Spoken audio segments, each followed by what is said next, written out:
Solomon ராஜா. தேவன் அளித்த ஞானத்தின் கதை. சாலமோன் யார்? சாலமோன் இஸ்ரவேல் தேசத்தின் 3வது ராஜா. அவர் ராஜா தாவீதும் பத்சேபாவும் பெற்ற மகன். தந்தை தாவீது இறந்த பின் தேவனுடைய சித்தப்படி சாலமோன் ராஜாவாக நியமிக்கப்பட்டார். தேவன் சாலமோனிடம் கேட்ட கேள்வி. சாலமோன் இளம் வயதிலேயே ராஜாவானார். ஒருநாள் கிபியோனில் அவர் பலியிடும்போது தேவன் கனவில் தோன்றி கேட்டார், நான் உனக்கு என்ன கொடுக்க வேண்டும்? சாலமோன் கேட்டது என்ன?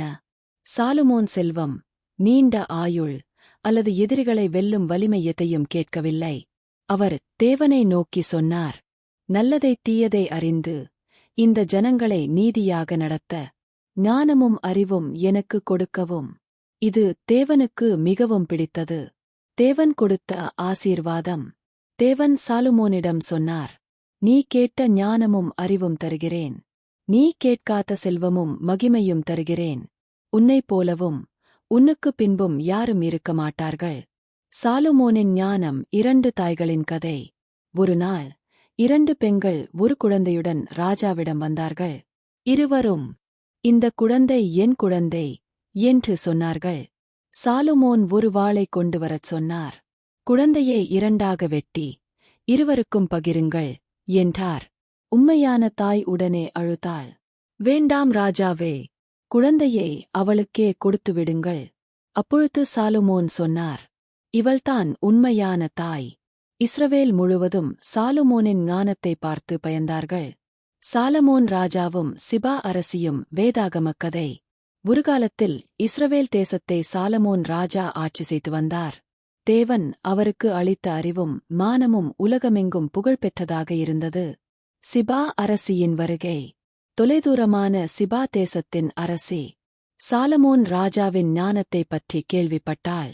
அவர் உண்மையிலேயே தேவனால் அளிக்கப்பட்ட ஞானமுள்ளவரா என்று அறிய விரும்பி, அவள் பல ஒட்டகங்கள், தங்கம், வாசனைப் பொருட்கள், மிகவும் மதிப்புமிக்க கற்கள் எல்லாம் ஏற்றிக்கொண்டு எருசலேமுக்கு வந்தாள். கடினமான கேள்விகள். சிபா அரசி சாலமோன் ராஜாவிடம் பல கடினமான கேள்விகளைக் கேட்டாள். ஆனால் சாலமோன் ராஜா எந்த கேள்விக்கும் தடுமாறாமல் ஞானத்துடன் பதில் சொன்னார். அரசியின் ஆச்சரியம். அரசி கண்டது சாலமோனின் ஞானம். அவன் கட்டிய அரண்மனை, அவன் பணியாளர்களின் ஒழுக்கம், தேவனை அவர் மகிமைப்படுத்திய விதம். அவள் மிகவும் ஆச்சரியமடைந்தாள். அவள் சொன்னாள், நான் கேட்டதை விட நீங்கள் இன்னும் அதிக ஞானமுள்ளவராக இருக்கிறீர்கள். உங்கள் தேவன் யெகோவா புகழப்படுவாராக. அரசியின் பரிசுகள். அப்போது சிபா அரசி 120 தாலந்து தங்கம், மிகுந்த வாசனைப் பொருட்கள், மதிப்புமிக்க கற்கள் எல்லாம் சாலமோன் ராஜாவுக்கு பரிசுகளாக அளித்தாள். சாலமோனின் பதில். சாலமோன் ராஜாவும் அவள் கேட்ட அனைத்தையும் தன்னிடம் இருந்த செல்வங்களில் இருந்து அவளுக்கு அளித்து மரியாதையுடன் அவளை அனுப்பினார். சிபா அரசி மிகுந்த சந்தோஷத்துடன் தன் தேசத்திற்குத் திரும்பினாள். தேவாலயத்தை கட்டிய சாலமோன். சாலமோன் தேவனுக்காக எருசலேமில் பிரமாண்டமான ஆலயத்தை கட்டினார். தாவீது கட்ட விரும்பினார். ஆனால் தேவன் சாலமோனைத் தேர்ந்தெடுத்தார். ஆலயம் 7 ஆண்டுகளில் கட்டப்பட்டது. தேவன் அங்கே தமது மகிமையால் நிரம்பினார்.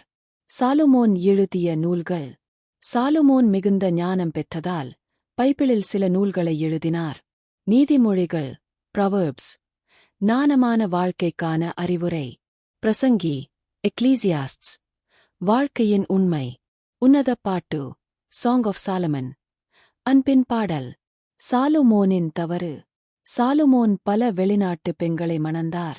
அவர்கள் தங்கள் தெய்வங்களை வழிபடச் செய்தார்கள்.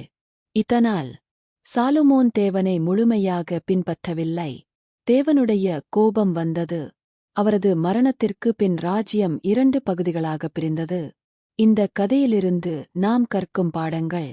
தேவன் கேட்கும் இதயம் முக்கியம். ஞானம் செல்வத்தை விட உயர்ந்தது. தேவனுக்கு கீழ்ப்படிதல் வாழ்க்கை முழுவதும் தொடர வேண்டும். நல்ல தொடக்கம் இருந்தாலும் முடிவும் நல்லதாக இருக்க வேண்டும்.